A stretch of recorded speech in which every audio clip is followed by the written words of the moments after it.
Hello friends.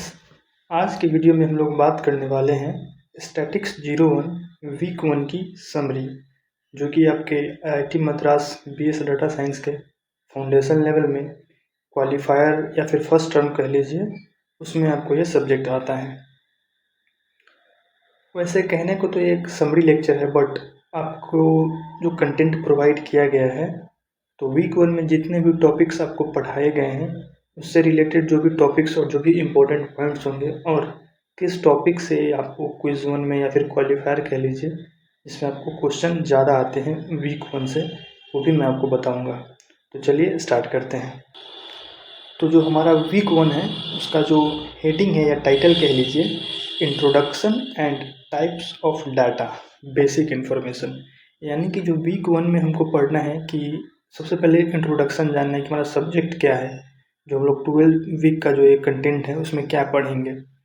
और दूसरा है कि इसमें टाइप्स ऑफ डाटा के बारे में बताया गया है, जो कि बेसिक इन्फॉर्मेशन आपको मिलेगा इसमें। सबसे पहला है कि व्हाट इज स्टैटिक्स। स्टैटिक्स क्या होता है? तो मे बी आपने 10th या फिर अगर 12th में साइंस लिए हो तो आप जानते होंगे कि स्टैटिक्स क्या होता है। ये तो मेरा नोट्स है जो कि मैंने जो हमारे प्रोफेसर हैं उषा मोहन मैम से ही बनाया है, तो आप इसको पढ़ सकते हैं। बट मैं इससे बेटर आपको समझाने के लिए मैंने लिख के लाया है, मैं आपको वो दिखाता हूँ। कहता है what is statistics. It is a branch of mathematics in which we study about. Statistics जो है एक ब्रांच है मैथमेटिक्स का, जिसमें हम लोग पढ़ाई करते हैं how to collect data. Data को कैसे कलेक्ट कर सकते हैं from various sources. How to summarise data, जो डाटा हमने कलेक्ट किया है उसको कैसे समराइज करते हैं और कैसे कर सकते हैं ताकि सामने वाला या फिर किसी को हम समझा सकें। तीसरा है कि how to evaluate conclusion from data. जैसे मान लीजिए आपके पास कोई रॉ डाटा है, उस डाटा को आप समराइज किए, और डाटा को समराइज करने के बाद उसका कोई मतलब आ रहा है कि नहीं, या फिर बिना मतलब के ही हम लोग ये काम कर रहे हैं, और बिना मतलब के ही काम कर रहे हैं तो फिर उसका कोई मतलब नहीं रह जाता है। तो वही ये 3 पॉइंट हैं कि जो कि स्टैटिक्स के अंदर आता है, कि स्टैटिक्स ब्रांच है मैथमेटिक्स का, जिसके अंदर डाटा को कैसे कलेक्ट किया जाता है, कैसे समराइज किया जाता है, और कैसे हम कंक्लूजन निकालते हैं डाटा से फ्रॉम वेरियस मैथमेटिकल और स्टैटिस्टिकल ऑपरेशंस। और जो वेरियस मैथमेटिकल ऑपरेशन होते हैं उसके थ्रू हम ये तीनों काम करते हैं। तो आई होप आपको समझ में आ गया होगा कि स्टैटिक्स किसे कहते हैं। और पूरे जो 12 वीक है उसमें हम यही पढ़ने वाले हैं स्टैटिक्स के बारे में, जो जो मैंने लास्ट में लिखा है कि from various mathematical and statistical operation. तो यही जो ऑपरेशन है वही हम 12th वीक में पूरा 1 से लेकर 12th वीक तक देखने वाले हैं कि कौन कौन से ऑपरेशंस हैं।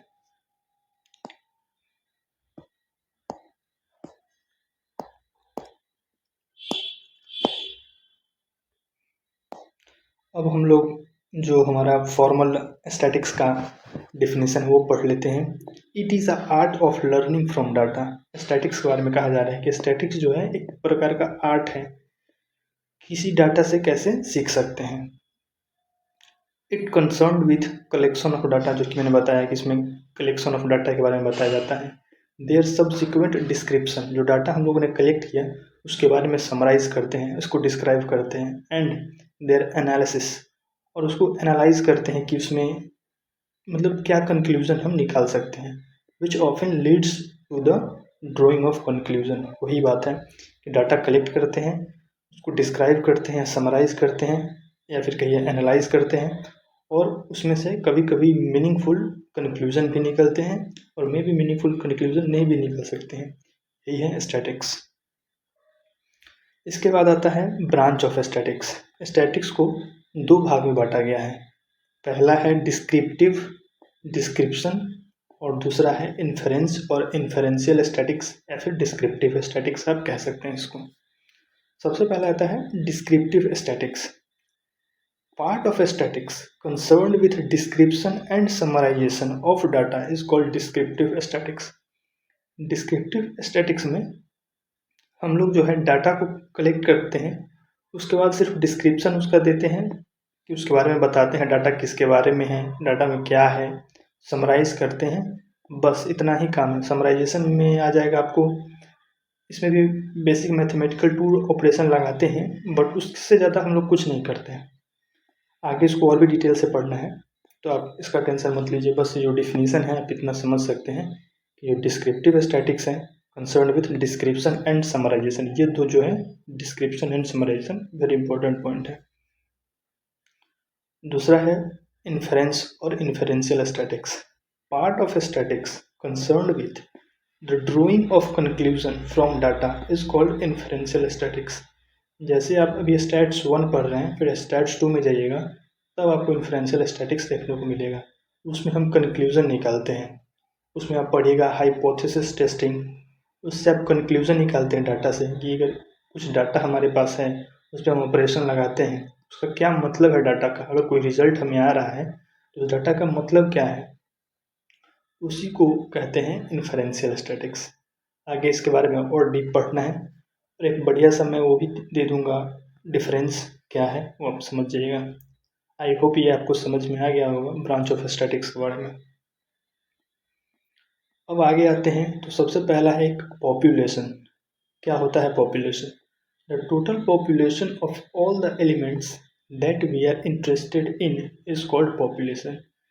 जैसे हम लोग कोई डाटा कलेक्ट करते हैं, जैसे मान लीजिए कोई इलेक्शन होता है, तो इलेक्शन में पॉपुलेशन कौन हुआ? इंडिया का अगर इलेक्शन हो रहा है तो जो भी जिसके पास भी वोटर आईडी कार्ड है वो सारे पॉपुलेशन के अंदर आते हैं। तो ये कह रहा है total population of the elements that we are interested in. कोई डाटा सेट है, उन डाटा सेट के जितने भी एलिमेंट्स हैं वो पॉपुलेशन कहेंगे, उसको हम लोग पॉपुलेशन कहेंगे। और दूसरा है सैंपल। अ सब group of population that will be studied in details is called a sample. Sample जो होता है पॉपुलेशन का सबसेट होता है।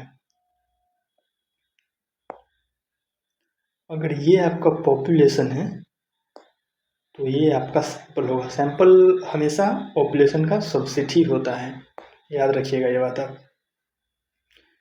और इसको और एक बेटर से समझने के लिए आप ये देख समझ सकते हैं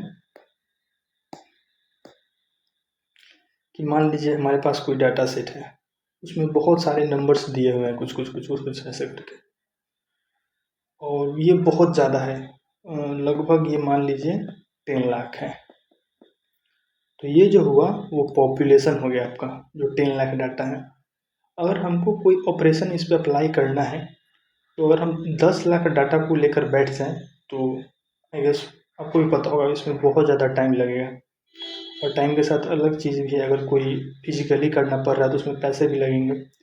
तो हम इस 10 लाख डाटा सेट पे नहीं काम करेंगे। इसका हम एक अच्छा सा सैंपल तैयार करेंगे। अच्छा सा ये मतलब है कि उसमें कुछ डिफेक्ट न रहे, मतलब कुछ ऐसा चीज़ न छूट जाए जो हमारे सर्वे को ख़राब कर सकता है। तो इसका मान लीजिए हम एक सैंपल निकाल लिए, 10 लाख था तो हम 1 लाख ले लिए सैंपल।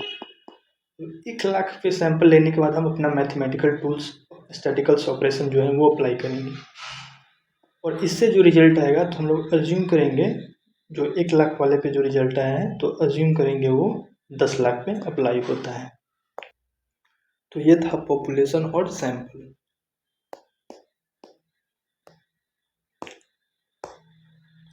आगे बढ़ते हैं। अगला हमारा है कि पर्पस ऑफ स्टैटिकल सिस्टम्स। अभी जो हमने पढ़ा है डिस्क्रिप्टिव और इन्फेरेंशियल, उसका पर्पस क्या है? तो पर्पस आई गेस डिफिनेशन से क्लियर हो ही गया होगा। If the purpose of the analysis is to examine and explore information for its own intrinsic interest only, the study is descriptive। अगर आप किसी डाटा सेट पे एनालाइज करते हैं सिर्फ एग्जामिन और एक्सप्लोर करने के लिए, जो कि नॉर्मल आप मैथमेटिकल टूल और ऑपरेशन लगाते हैं, तो वो डिस्क्रिप्टिव के अंदर आएगा।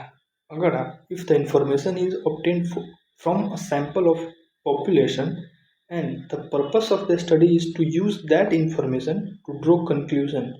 अगर आप किसी डाटा सेट या फिर इंफॉर्मेशन पे जो कि सैंपल्स मतलब किसी पॉपुलेशन के सैंपल से लिए हैं उस पर आप लगाते हैं, उसको स्टडी करते हैं, उसको एनालाइज करते हैं और उससे कुछ कंक्लूजन निकालते हैं किसी बिजनेस पर्पस के लिए। जैसे कोई डाटा सेट है, जैसे बिग बाज़ार का मान लीजिए,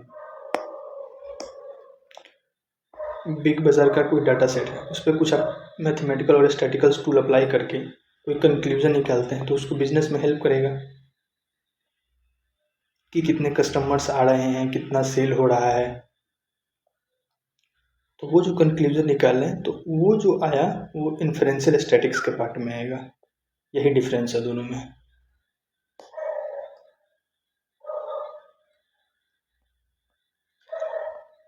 अगला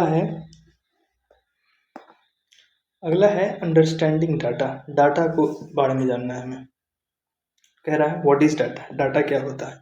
data are the facts and figures collected, analysed and summarised for presentation and interpretation.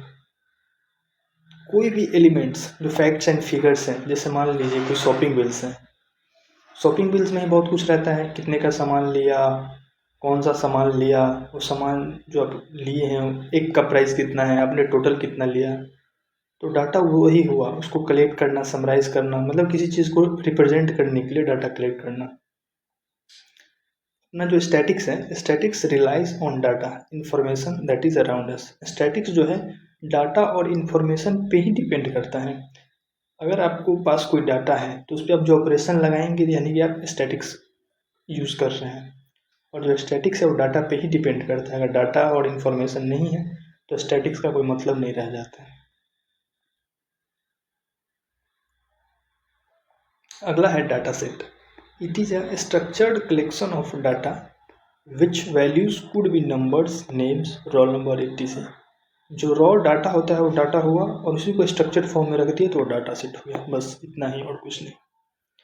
अगला है कि why do we collect data. हम लोग डाटा क्यों कलेक्ट करते हैं। इसका तो सिंपल है, to know about something, to take decision. ये दो पॉइंट, जैसे कि मैंने आपको एग्जांपल दिया था किसी मान लीजिए सुपरमार्केट का।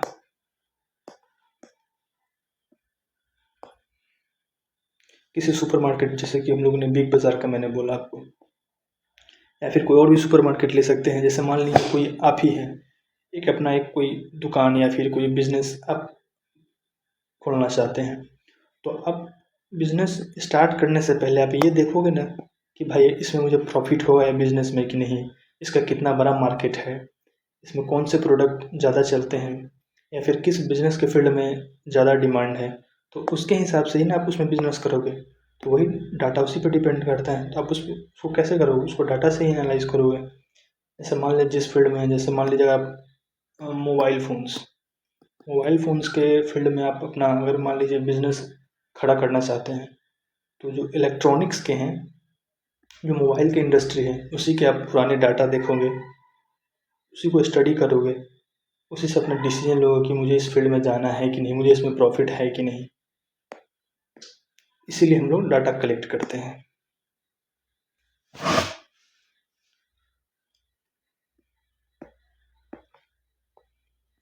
अगला है अपना variables. A variable is that varies और अ कैरेक्टरिस्टिक और attribute that vary across all unit. अपने मैथमेटिक्स में अपने वेरिएबल पढ़ा होगा x इज इक्वल्स टू 2। तो x जो हुआ वो वेरिएबल हुआ और y बोल रहा हूँ 2 जो हुआ वो कांस्टेंट हुआ। सिंपल डिफिनेशन यहाँ पे ही है।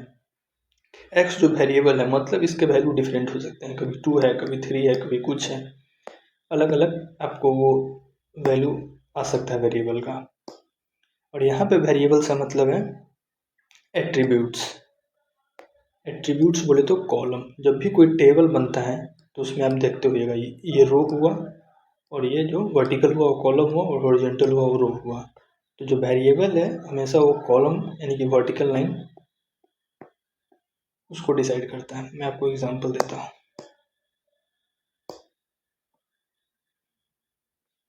जैसे ये टेबल है, इसमें है serial name, name, class, marks, subject, sports. जो नेम हुआ वो वेरिएबल है, नाम वेरी कर सकता है, राम है, मोहन है, सीता है। क्लास वेरी कर सकता है, 10th है, 11th है, 12th है। मार्क्स वेरी कर सकते हैं, सब्जेक्ट फेवरेट सब्जेक्ट वो वेरी कर सकते हैं, फेवरेट स्पोर्ट्स वो वेरी कर सकते हैं। तो ये हो गया आपके वेरिएबल्स। अगला है आपका केसेस या फिर कहिए observation. A unit from which data are collected. जो डाटा कलेक्ट करते हैं उसका unit from which data are collected, जिसके बारे में डाटा कलेक्ट किया जा रहा है उसको केस बोलेंगे। जैसे राम एक केस हो गया, मोहन केस हो गया, सीता केस हो गया। राम केस कैसे हुआ? राम 10th में पढ़ता है, राम का 91 मार्क्स आया है, राम का फेवरेट सब्जेक्ट साइंस है। मतलब कि ये जो डाटा दिया हुआ है वो इस रो में जो डाटा दिया हुआ है वो राम के बारे में है, इस रो में जो डाटा दिया हुआ है वो मोहन के बारे में है, इस रो में जो डाटा दिया हुआ है सीता के बारे में। यानी कि सीता केस है, उसकी हम लोग जो है विशेषता बता रहे हैं। मोहन एक केस है, उसकी मतलब उसके बारे में बता रहे हैं, उसको डाटा आप रिप्रेजेंट कर रहे हैं। तो यही डिफरेंस है आपके वेरिएबल्स और केस में। एक शॉर्ट में एक नोट्स कह लीजिए वो ये है कि जो रो होता है वो रिप्रेजेंट करता है केस, यानी जो आपका ये रो हुआ वो केस रिप्रेजेंट करेगा, और कॉलम रिप्रेजेंट वेरिएबल्स, और जो ये कॉलम हुआ वो वेरिएबल रिप्रेजेंट करेगा। For each case same attribute is recorded. Attribute बोले तो वेरिएबल बोल रहा है। For each case, for Ram, for Mohan, for Sita, same attribute is recorded. Ram Mohan Sita के लिए एक वेरिएबल होगा क्लास, तो क्लास सेम होगा। मतलब इसमें सिर्फ क्लास ही आप स्टोर कर सकते हैं, ये नहीं कि क्लास में मार्क्स और मार्क्स में क्लास स्टोर कर दें, ऐसा नहीं हो सकता। कॉलम रिप्रेजेंट्स वेरिएबल, जो कॉलम होते हैं अभी बताया वो वेरिएबल रिप्रेजेंट्स करते हैं। For each variable same type of value of each case is recorded. जैसे नेम है तो नेम में सिर्फ आप नेम ही स्टोर कर सकते हैं, ये नहीं कि क्लास स्टोर कर दिया या फिर मार्क्स स्टोर कर दिया। तो वही है, for each variable same type of values each case is recorded. प्रत्येक केस के सेम टाइप ऑफ वैल्यूज, इसको इसमें रख सकते हैं, इसको इसमें नहीं रख सकते। आई होप आपको ये समझ में आया होगा। आगे बढ़ते हैं। अभी तक हम लोग ने पढ़ा है कि स्टैटिक्स क्या होता है, टाइप्स ऑफ स्टैटिक्स क्या होता है, पॉपुलेशन क्या है, सैंपल क्या है, डाटा क्या है, डाटा सेट क्या है, वेरिएबल केस क्या है। अब हम लोग पढ़ेंगे क्लासिफिकेशन ऑफ डाटा। डाटा को इस हिसाब से आप क्लासिफाई करते हैं। पहला आता है कैटेगोरिकल डाटा और दूसरा आता है न्यूमेरिकल डाटा। कैटेगोरिकल डाटा को हम लोग क्वालिटेटिव डाटा भी कह सकते हैं, और identify group membership. Categorical data है जो किसी एक कैटेगरी को रिप्रेजेंट करेगा, जैसे मेल, फीमेल। मेल जो हुआ पूरे मेल को रिप्रेजेंट कर रहा है, फीमेल जो हुआ पूरे फीमेल को रिप्रेजेंट कर रहा है। एनिमल में सारे आ जाएंगे, वो पूरे कैटेगरी को रिप्रेजेंट कर रहे हैं, तो उसी को कहते हैं कैटेगरिकल डाटा। अगला है आपका numerical data. Numeric means number, simple. इसका तो कुछ ऐसा डिटेल बता ही नहीं सकते। न्यूमेरिकल डाटा जिसमें नंबर्स आ जाए। ये दो प्रकार के होते हैं, डिस्क्रीट, कंटिन्यूअस। आई होप आपको ये पता होगा डिस्क्रीट क्या है, कंटिन्यूअस क्या है। डिस्क्रीट मतलब डिस्टिंक्ट, 1 2 3 4 5, ये हो गया आपका discrete. Continuous 1 to 5, 5 to 10, 6 to 12, ये आपको हो गया कंटिन्यूअस। मतलब कि 1 से 5 के बीच में लाइक कर रहा है, 5 से 10 के बीच में लाइक कर रहा है। आई होप आपको ये समझ में आ गया होगा कि डिस्क्रीट किसे कहते हैं और कंटिन्यूअस किसे कहते हैं।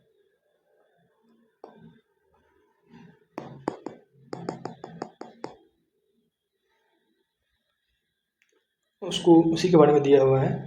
ऑल्सो कॉल्ड क्वांटिटेटिव वेरिएबल्स, जो न्यूमेरिकल्स है उसको क्वांटिटेटिव ही कहते हैं। Describe numerical properties of cases. Numerical properties से मतलब है आप मैथमेटिकल ऑपरेशंस लगा सकते हैं, प्लस, माइनस, मल्टीप्लाई, डिवाइड, ये सारे अप्लाई कर सकते हैं। और हैव मेजरमेंट्स यूनिट, ये डिफरेंस है आपके कैटेगरिकल और न्यूमेरिकल के बारे में। न्यूमेरिकल प्रॉपर्टीज जो बताया मैंने, mathematical basic arithmetic operations, subtract, add, multiply, divide, और इसके मेजरमेंट्स यूनिट होते हैं, लेकिन इसके कैटेगरिकल वेरिएबल के कोई मेजरमेंट्स यूनिट नहीं होते हैं।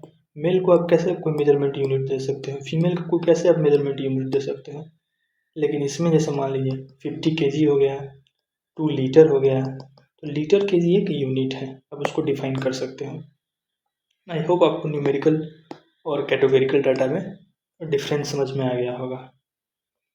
और अगला है कि मेजरमेंट्स यूनिट क्या होते हैं। तो आपने पढ़ा ही होगा फिजिक्स में या फिर मैथमेटिक्स में, किसी भी जो मटेरियल है, जैसे चावल है, कहिए राइस, इसको आप कैसे डिस्ट्रीब्यूट करेंगे अगर किसी में बांटना है तो पहले एक मेजरमेंट यूनिट बनाएंगे कि जैसे मान लीजिए एक कटोरा है, इसी को मान लीजिए आप 1 kg का है, इसमें जितने भी चावल आएंगे वो 1 kg होगा, इसमें हमने फिक्स कर दिया। तो वही है measurement units, scale that defines the meaning of numerical data such as weight measured in KG, price in rupees. मतलब एक डिफाइन कर दिया न्यूमेरिकल डाटा के लिए जिसका कुछ मतलब हो, ये नहीं कि इस बाटी का भी मतलब 1 kg है और इसका भी मतलब 1 ही kg है, ये तो गलत हो जाएगा। तो वही मेजरमेंट यूनिट्स है। एक है data that makeup a numerical variables in a data table must have a common unit. जैसे मान लीजिए आप कोई टेबल बनाते हैं, इस वेरिएबल में आप कुछ स्टोर कर रहे हैं, तो सारे का जो यूनिट है वो सेम रहना चाहिए, ये नहीं इसका अलग कर दिए। अगर अलग है तो आप उसको कन्वर्ट कर दीजिए, जैसे केजी है और ग्राम है, अगर केजी में दिया है, अगर आप केजी में चाहते हैं तो इसको केजी में कन्वर्ट कर दीजिए, इसको ग्राम में चाहते हैं तो इसको ग्राम में कन्वर्ट कर दीजिए। वही बोल रहा है, data that makeup numerical variable in a data table must have a common unit. जब भी आप कोई टेबल बनाएं तो ऐसा ना करें कि एक ही आप कॉलम में अलग अलग आप मेजरमेंट यूनिट डाल दिए हैं और वैल्यू आपका फिर गलत हो जाएगा। अगला है आपका 2 अलग प्रकार का डाटा है जो कि बहुत इंपॉर्टेंट है आपके एग्जाम पॉइंट ऑफ व्यू से, इस पे ऐसे 1 मार्क्स का को मिल जाएगा मे भी देखने को। Cross sectional data, data observe at the same time. Cross sectional data का मतलब है एट द सेम टाइम, अलग अलग जगह पे हम डाटा को ऑब्जर्व कर रहे हैं तो वो क्रॉस सेक्शनल हो गया। जैसे एग्जांपल है कि Sunday, at the same time Sunday को हम देख रहे हैं कि दिल्ली का क्या टेम्परेचर है, मुंबई का क्या टेम्परेचर है, चेन्नई का क्या टेम्परेचर है। तो वैसे टाइप को हम कहेंगे क्रॉस सेक्शनल डाटा है। डाटा ऑब्जर्व, डाटा को ऑब्जर्व कर रहे हैं एक पर्टिकुलर टाइम पे, जो कि हमारा एग्जाम्पल में संडे है, संडे को देख रहे हैं दिल्ली में कितना टेम्परेचर है, मुंबई में कितना है, चेन्नई में कितना है।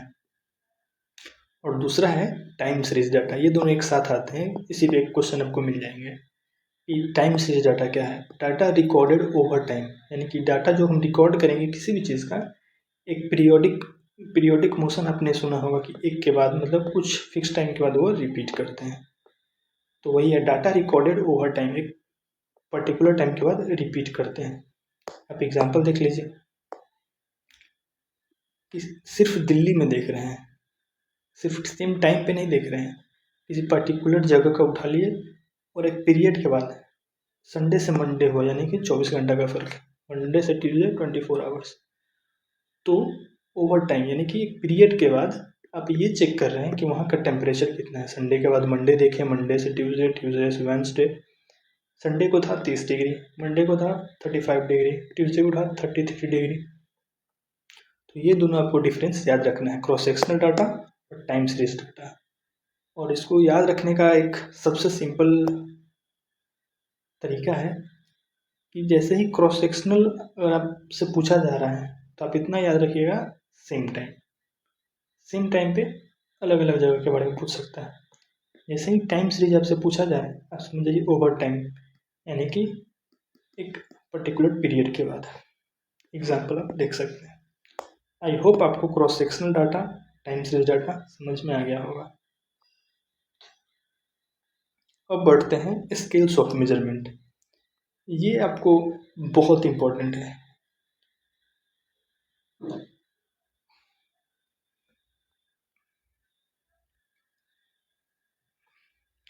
स्केल्स ऑफ मेजरमेंट आपके लिए बहुत इंपॉर्टेंट है, इसको बहुत अच्छे से आप देखिएगा। When we collect data, we can classify them in 4 different category। 4 प्रकार के स्केल्स बनाए गए हैं, उसमें आप डाटा को अलग अलग डिफरेंट में कैटेगरी वाइज डिफ्रेंशिएट कर सकते हैं। पहला है नॉमिनल यानी कि नॉमिनल स्केल, दूसरा है ऑर्डिनल, तीसरा है इंटरवल, चौथा है रेशियो। इस 4 कैटेगरी में किसी भी डाटा को आप क्लासीफाई कर सकते हैं। तो सबसे पहला हम देखते हैं, पहला है आपका nominal. When the data for a variable consists of labels or names used to identify the characteristic of an observation, the scale of measurement is considered a nominal scale. जब भी कोई डाटा किसी वेरिएबल का consist करेगा label या नाम, यही दो इम्पोर्टेंट है। कभी भी कोई वेरिएबल सिर्फ लेबल और नाम ही इंडिकेट कर रहा हो और कुछ नहीं इंडिकेट कर रहा हो तो उसको कहेंगे आप नॉमिनल स्केल है, नॉमिनल डाटा है।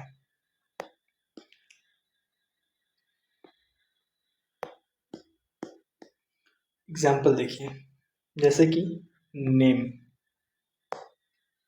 एक नॉमिनल डाटा है, सिर्फ नाम है, लेबल है और कुछ नहीं, इससे ज़्यादा कुछ नहीं है। बोर्ड सिर्फ नाम है, इससे ज़्यादा कुछ नहीं है। जेंडर सिर्फ कोई एक चीज़ डिफाइन कर रहा है बस, कि नेम मतलब किसी का नाम इस वेरिएबल में स्टोर होगा। बोर्ड में जो बोर्ड होगा उसका वो स्टोर होगा। जेंडर में सिर्फ जेंडर स्टोर होगा। ब्लड ग्रुप में सिर्फ ब्लड ग्रुप स्टोर होगा। ये आपको ध्यान रखना है, यही होता है आपका नॉमिनल स्केल। एक पॉइंट है, sometimes nominal variable might be numerically coded. We might code men as 1 and women as 2 but no ordering in variable. कह रहा है कि जो हमारा नॉमिनल स्केल होता है, नॉमिनल जो वेरिएबल्स होते हैं उसको हम लोग कोड के रूप में भी लिख सकते हैं। जैसे आपने देखा कि जेंडर या तो मेल होंगे या फीमेल होंगे, तो जब भी हम टेबल ऐसे बनाएंगे तो हम मेल फीमेल नहीं लिखेंगे। मेरा मन है कि हम ऐसे मेल को डिनोट करें 1 से और फीमेल को डिनोट करें 0 से। तो जब भी ऐसा टेबल बनाएंगे तो मेल की जगह पे 1 लिख देंगे और फीमेल की जगह पे 0 लिख लेंगे। तो सामने वाला समझ जाएगा कि हाँ भाई मेल का मतलब 1 का मतलब यहाँ पे मेल है और फीमेल का मतलब 0 है। और नेक्स्ट ये है कि but no ordering in variables, लेकिन 1 और 0 लिखे इसका मतलब ये नहीं कि मेल बड़ा है और फीमेल छोटी है, ऐसा बिल्कुल भी नहीं है। सिर्फ हम कोडिंग कर रहे हैं। जैसे होता है ना कि ए से लेके जेड तक लिखते हैं तो इसको 1 कर दिए, इसको 2 कर दिए, इसको 3 कर दिए, तो वही है, बस मेल को 1 से रिप्रेजेंट कर रहे हैं, फीमेल को 0 से रिप्रेजेंट कर रहे हैं। और इसमें आपको कोई ऑर्डरिंग नहीं है कि मतलब 1 बड़ा है और 0 छोटा है, ऐसा कोई बात नहीं है। तो आई होप आपको नॉमिनल जो है समझ आ गया होगा। एक और इसमें पॉइंट है कि अब मतलब ये जो शॉर्टकट के देने है आप इसको समझ सकते हैं कि नॉमिनल जैसे ही आपके सामने आएगा एग्जाम में तो आप उससे ये समझ सकते हैं कि name categories without implying order, मतलब कैटेगरीज जो डिफरेंट टाइप के हैं उसके नाम हैं बिना किसी ऑर्डर के।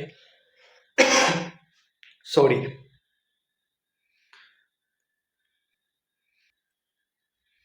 अगला आता है ऑर्डिनल स्केल ऑफ मेजरमेंट क्या है।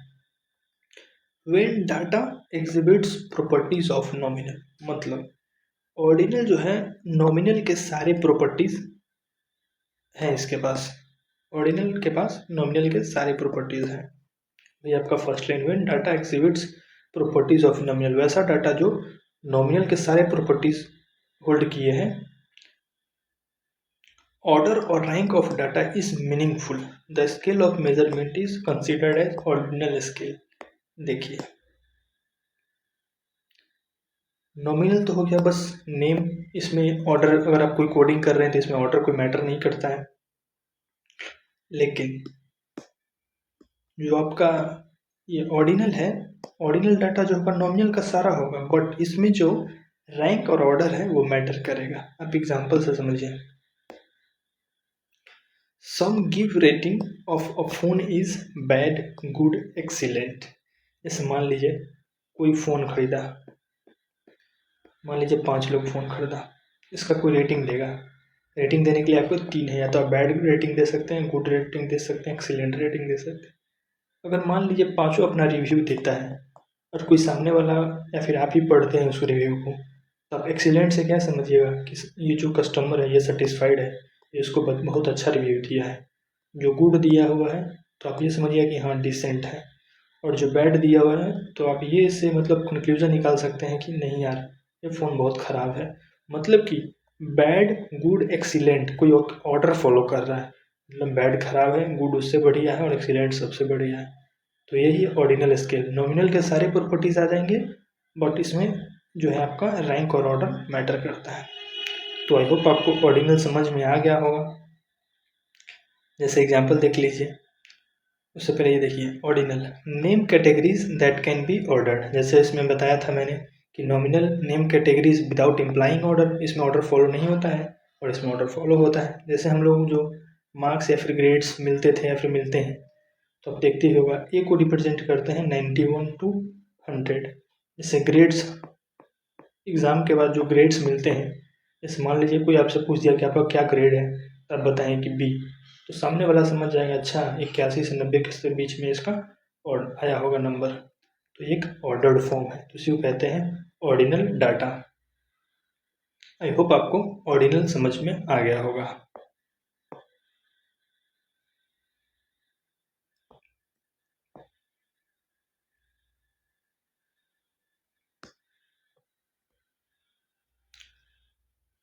अगला है इंटरवल स्केल ऑफ मेजरमेंट।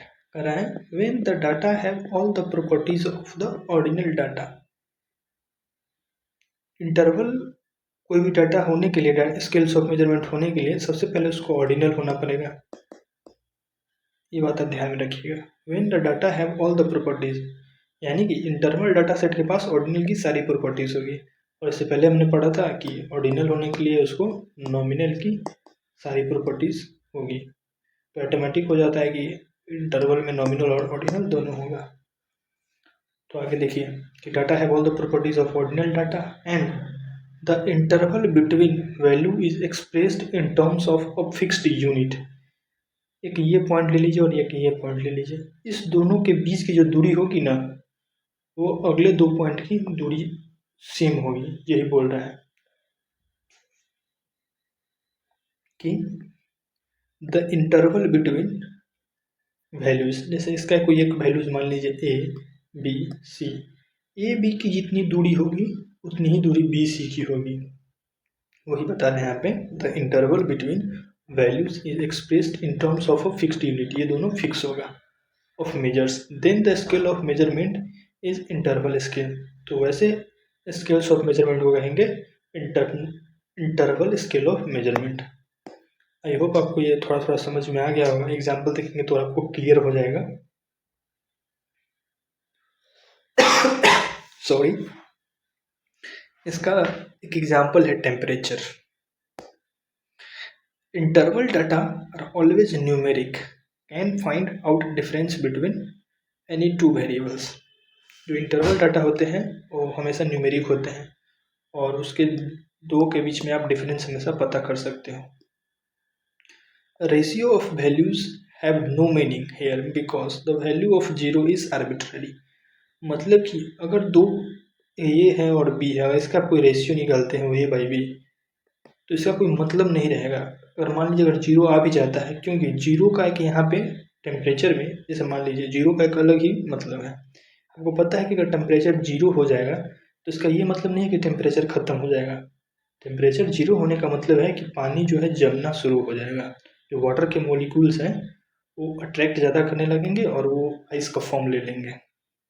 तो वही बोल रहा है कि जो रेशियो होता है, मतलब जो रेशियो हम निकालेंगे किसी भी दो का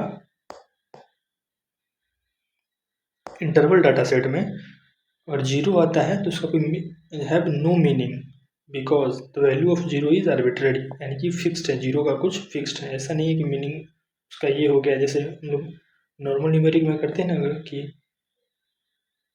दो को दो से घटा दिए तो एक आ गया, तो एक का मीनिंग है। और किसी और का रेशियो निकालेंगे तो वैसा तो नहीं है। तो आई होप आपको समझ में आ गया होगा कि इंटरवल किसे कहते हैं।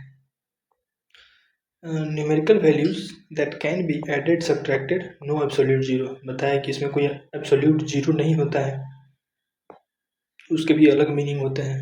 तो वैसे न्यूमेरिकल वैल्यू दैट कैन जो ऐड सब्ट्रैक्ट हो सकते हैं, लेकिन उसका कोई एब्सोल्यूट जीरो नहीं होता है। ये दिया हुआ है कि टेम्परेचर इन डिग्री फ़ारेनहाइट और degree centigrade is an interval variable. एक एग्जांपल दिया हुआ है, नो एब्सोल्यूट जीरो। जीरो का ऐसा नहीं है कोई मीनिंग नहीं है, उसका मीनिंग है फिक्स्ड है कि जैसे अगर जीरो होता है तो ऑफ कोर्स वाटर जो है जमना शुरू हो जाता है। और आज का जो लास्ट है वो है कि रेशियो स्केल्स ऑफ मेजरमेंट करें when the data have all the properties of interval data. Means ratio होने के लिए सबसे पहले उस डाटा को इंटरवल होना पड़ेगा, और इंटरवल होने के लिए ऑर्डिनल होना पड़ेगा, ऑर्डिनल होने के लिए नॉमिनल होना पड़ेगा। कोई डाटा अगर रेशियो है इसका मतलब वो इंटरवल, ऑर्डिनल, नॉमिनल सब है। तो वही है, when the data have all the properties of interval data and the ratio of to values is meaningful.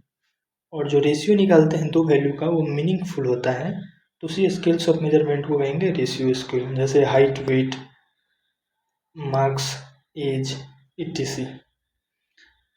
तो ये तो सबसे बेसिक है, इसमें आप सारे ऑपरेशंस अप्लाई कर सकते हो, ऐड कर सकते हो, सब्ट्रैक्ट, मल्टीप्लाई, डिवाइड। पिछले वाले में मल्टीप्लिकेशन और डिवाइड का कोई मीनिंग नहीं है, लेकिन इसमें मीनिंग है आपका।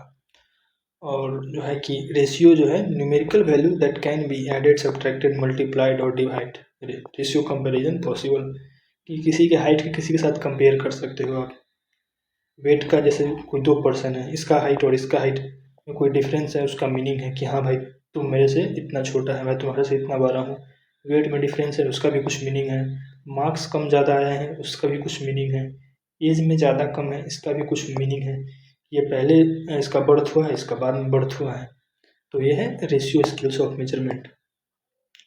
तो ये था वीक 1 का आपका जो टोटल मैंने बताया। हाँ, ये टोटल था आपका वीक 1 का। आगे आने वाले लेक्चर में मैं, जैसे आज तो वीक 1 का समरी हो गया, आने वाले लेक्चर में वीक 2, 3, 4 जो भी हैं बारी बारी से मैं लाने का कोशिश करूँगा।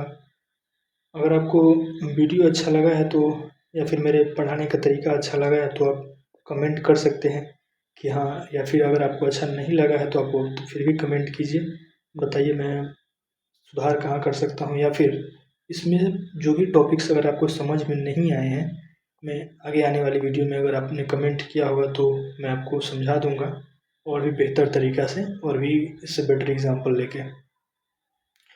तो आई होप आपको वीडियो में भी अच्छा लगा हो, आप बता सकते हैं कमेंट सेक्शन में।